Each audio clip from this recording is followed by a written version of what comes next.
A little secret, I don't think I revealed this to anyone. Oh, Better Call Saul failed to launch his career and now he's forced to work for Amazon as a driver. It's not the case. I need to get it all out. It's time to talk to John Christian Love, who you know and love as Ernie from Better Call Saul. If you could please consider subscribing, it really does help me get access to new info and stories direct from the source so I can make better videos and more videos for you. If every one of you watching subscribe today, we could get to 200,000 subscribers by the end of the week. Anyway, without further ado... Hey everyone over at Better Watch TV, it's John Christian Love, aka Ernesto. I'm glad you guys enjoying the show and and Better Watch TV, thank you for, doing this and breaking it all down and, pulling out the hidden gems and nuggets. We need to talk about Winner. Yes, I'm working on the video now, so if you have anything for us. I need to get it all out. Turn around, bright eyes. Every now and then I fall apart. And I need you more tonight.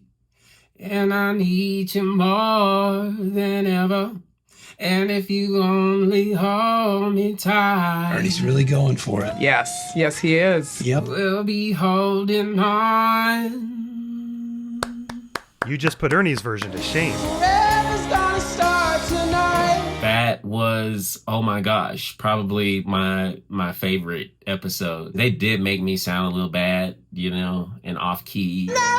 But it was still a lot of fun because I love to do karaoke. I haven't gone in a while, but I used to go weekly. I had no idea until I got an email from Melissa Bernstein saying, hey, we need you to learn this song. I'm pacing around the house every day, got the song blazing. I'm pretty sure it made my roommates upset. The first day on set when we did the whole song. And it was like, we're going to put that in the DVD as in the extras. It didn't make it in the extras because they couldn't get the clearance for the song to put it on the DVD. So will you guys ever see the full version of that karaoke song? Maybe if I do it at Boxcar somewhere, wherever I go, and I'll post it to, Better Watch TV. I would absolutely love that. Right after we talked, Total Eclipse of the Heart actually came on the radio while John was driving. Wow. Better Watch TV. Can you believe that just happened? And it was totally outside of what I normally do. For song choices, I'm usually the oldies guy. I love Sam Cooke, which brings me to the most memorable moment I had was we were getting in Transpo. That's the van that takes us from base camp, where all the trailers and stuff are and parked, over to set. And I'm getting in with Michael McKean, and I started singing a Sam Cooke song. It's been a long time coming, but I know a change gonna come.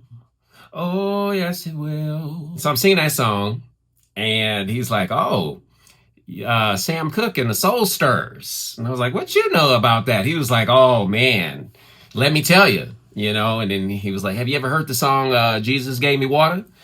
And I'm like, no, I didn't hear that one. And he took his phone out and played, Jesus gave me water. Jesus gave me water.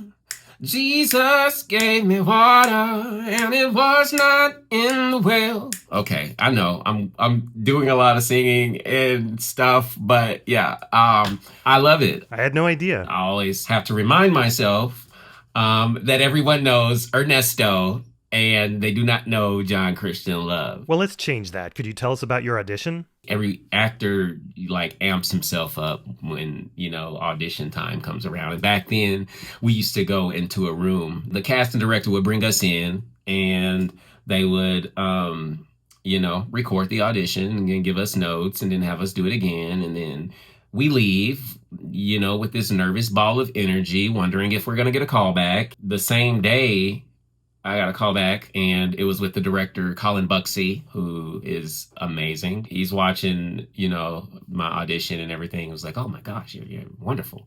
And then there was a stink bug on the floor, and he gets up and, you see him shuffle it onto the paper and walk it out. And I was like, oh man, this man is really he really does care about everything. Also, another fun fact, I don't think I revealed this to anyone. When I was going into audition, I'm like, I'm going in and I'm going to play this role like I'm related to Gustavo Fring. They was like, we absolutely want you to have those glasses. And I didn't catch why the glasses. So they got them anti-glare coated to film with. And then if you notice that first episode, I'm wearing these blue jeans and I'm wearing this similar yellow shirt with tie. I'm like, okay, here it is. Here it is. Maybe there's something there. You know, as actors, we always want to be more important than we actually are. I didn't know that they was even going to bring me back, because that was supposed to just be that one episode. That's it. You know, you representing the mailroom, so you show those upstairs jackholes how it gets. Hey. And that was supposed to be it.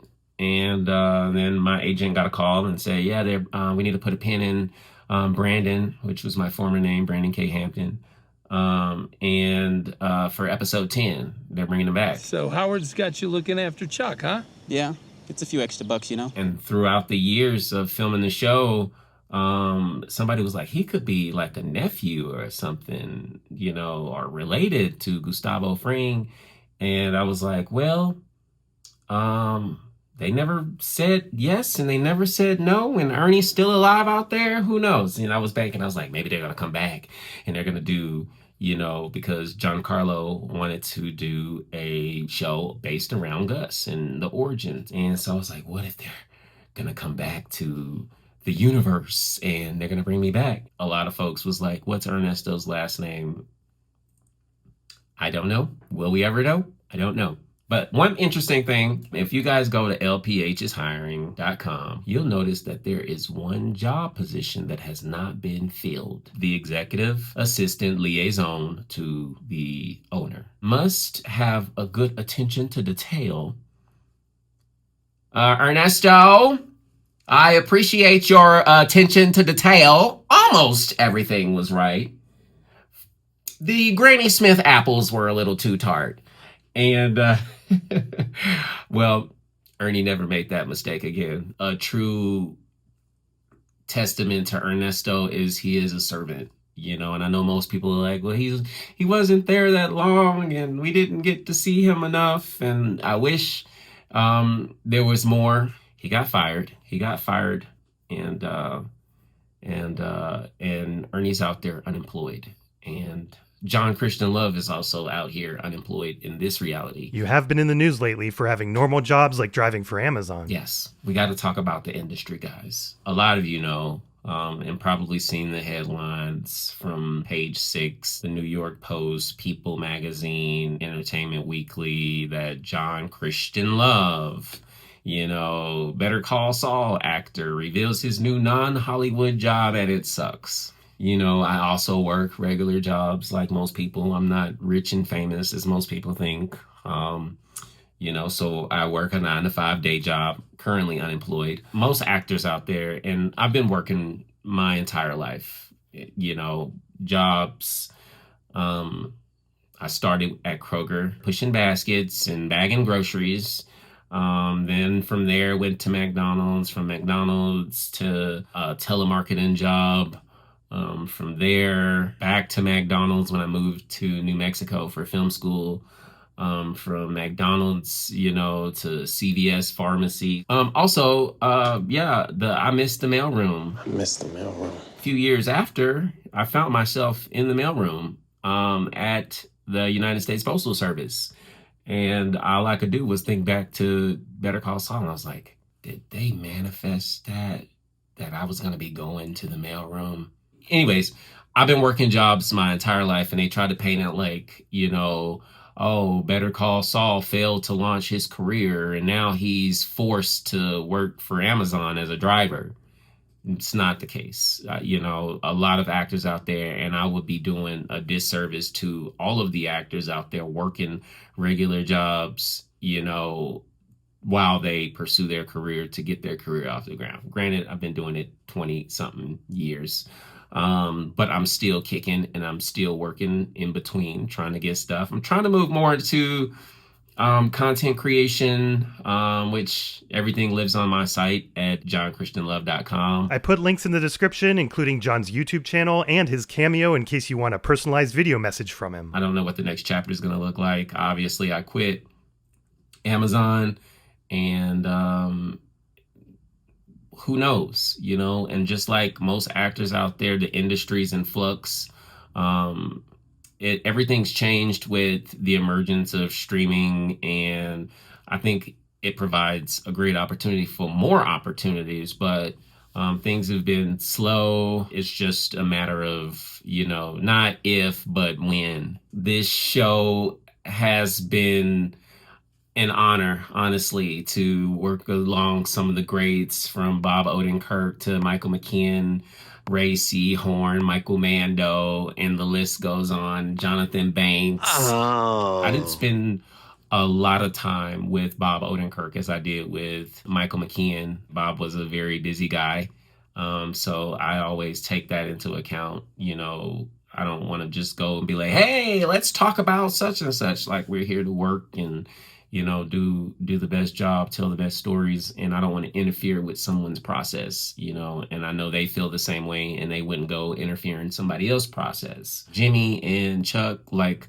I love that dynamic, man. It really was a Cain and Abel story, or, you know, Caesar and Brutus. We all have those family dramas. You know, I have family members that won't even speak to one another. I've left out Patrick Fabian. How can I, like, love you, Pat? He popped up everywhere when during my time living in LA. Ran into a bunch of people. Bromar, they call him Bromar, and Ernest Bro. The whole ensemble, man, was truly phenomenal. Unfortunately, that universe has come to an end, although Ernie is out there somewhere driving around in his Mitsubishi Evo Lancer. Ernie's car does get a lot of attention. A little secret, I didn't learn how to drive that car till season 3. The first 2 seasons, which is the bulk of all of the episodes for the most part that I was in, they had to do camera tricks. I was in LA. I'd gotten word that they were bringing me back. And I was like, you know what? Instead of having a photo double drive this manual transmission, I'm going to go learn how to do it. So I found someone, I can't remember where I found him on Thumbtack or something, that taught, you know, classes on manual driving a stick, and took that, sent an email over to production, you know, letting them know, hey guys, I am taking classes to learn how to drive the car so I can drive it this season. Driving it, oh my gosh, that car was amazing. Like, I was trying to look for it to see if they would, like, who owned it, because the production rented it from someone, and I wanted to, you know, try to see about buying that car so that I had a piece of the history. But no, I got to drive it around whenever I was on set and get it warmed up. You know, they shut down the streets, the officers, to block traffic off while we do the scene, and I stalled in the middle of the street. And we had to reset. And I think it was like maybe the 3rd take. I was like stressing. I'm like, oh my gosh, I'm gonna get fired. This is it. I'm done. This is it.